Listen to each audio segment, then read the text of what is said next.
नमस्कार। आज हमारे पास एक बहुत ही गहरा स्रोत है। शीर्षक है कृष्ण और गोपियां, एक दिव्य प्रेम कथा। ये हमें सीधे वृंदावन की उन कह सकते चांदनी रातों में ले जाता है जहां कृष्ण की बांसुरी गोपियों को मतलब ग्वालिनों को खींच लेती थी अपनी ओर। जी हाँ। और ये जानना दिलचस्प है कि स्रोत शुरू से ही ये बात साफ करता है कि ये कोई वैसी प्रेम कहानी नहीं है जैसी हम आमतौर पर सोचते हैं। अच्छा, मतलब वो सांसारिक इच्छाओं वाली बात नहीं थी। नहीं, बिल्कुल नहीं। स्रोत इसे भक्ति का, समर्पण का एकदम शुद्ध रूप बताता है। इच्छाओं का बंधन नहीं था इसमें। हाँ, ये बात तो है, काफी अलग है प्रेम को भक्ति के नजरिए से देखना। बिल्कुल। और देखिए, स्रोत इस बात पर कितना जोर देता है कि जब कृष्ण की बांसुरी बजती थी तो गोपियां क्या करती थी। हाँ, क्या करती थी? वो अपना सब कुछ भूल जाती थी। मतलब अपना घर, रोज के कामकाज, यहाँ तक कि उस समय के जो सामाजिक दायरे थे, नियम थे, वो सब भी। सब कुछ छोड़कर बस उस आवाज के पीछे। हाँ, बस उस दिव्य संगीत की तरफ खींची चली आती थी, कृष्ण के साथ उस रहस्यमय रासलीला में शामिल होने के लिए। रास लीला, जिसे एक तरह का दिव्य नृत्य या आनंद का अनुभव माना जाता है। जी बिल्कुल, एक आध्यात्मिक मिलन। तो ये जो समर्पण है, सब कुछ छोड़कर चले आना, ये वाकई में बहुत शक्तिशाली चित्रण है। स्रोत इस रिश्ते के बारे में और क्या कहता है? मतलब कोई उम्मीदें थीं, कोई अपेक्षाएं। यहीं पर देखिए, स्रोत एक और अहम बात बताता है। इस रिश्ते में कृष्ण और गोपियों के बीच कोई दुनियावी वादे नहीं थे, कोई अधिकार जताना या मालिक बनने वाली भावना नहीं थी। अच्छा, कोई लेन देन नहीं। बिल्कुल नहीं।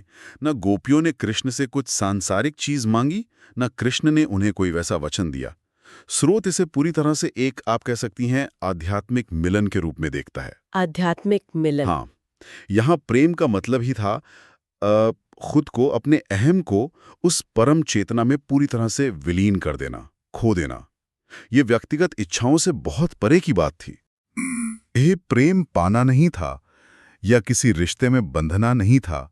ये तो जुड़ाव का एक बिल्कुल अलग ही स्तर था। सही कहा आपने। और इसी संदर्भ में स्रोत में राधा का जिक्र आता है ना? उनका क्या स्थान है इसमें? हाँ, बिल्कुल आता है, और ये बहुत महत्वपूर्ण है। हालांकि राधा भी कई गोपियों में से एक थीं, लेकिन स्रोत उन्हें भक्ति और प्रेम के शिखर के तौर पे दिखाता है। शिखर के तौर पे? कैसे? कृष्ण के लिए उनकी जो तड़प थी, वो तीव्र इच्छा, वो व्याकुलता, स्रोत उसे ऐसे दिखाता है जैसे वो जीवात्मा की परमात्मा से मिलने की शाश्वत प्यास हो। एक प्रतीक बन गई वो। ओह, तो उनकी कहानी सिर्फ एक व्यक्ति की कहानी नहीं रही। नहीं, वो हर उस आत्मा का प्रतीक बन गई जो दिव्यता से मिलना चाहती है, एक होना चाहती है। उनका प्रेम, वो निस्वार्थता और पूर्ण समर्पण का जैसे चरम बिंदु था, स्रोत के अनुसार। ये बहुत दिलचस्प है कि कैसे एक व्यक्ति इतने गहरे और सार्वभौमिक भाव का प्रतीक बन सकता है।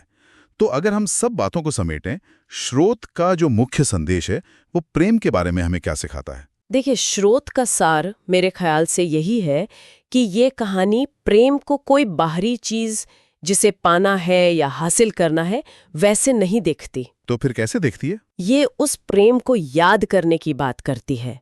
वो शाश्वत प्रेम जो असल में पहले से ही हमारे अंदर मौजूद है, उस दिव्य प्रेम का स्मरण करना। याद करना मतलब वो कहीं गया नहीं, बस हम भूल गए हैं। हाँ, कुछ ऐसा ही।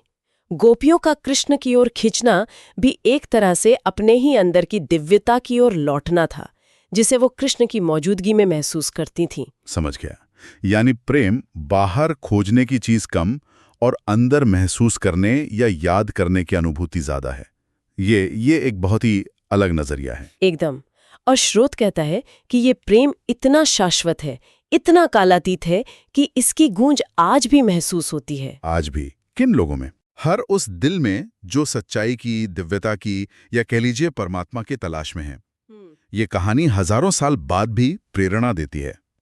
यहाँ शायद अंत में सोचने वाली बात यह हो सकती है कि ये कथा हमें प्रेम को एक बाहरी मंजिल की जगह एक भीतरी यात्रा, एक पहचान के रूप में देखने के लिए कैसे उकसाती है। शायद इस पर विचार करने से प्रेम की हमारी अपनी समझ भी थोड़ी और गहरी हो। बिल्कुल, एक भीतरी यात्रा, सोचने लायक बात है।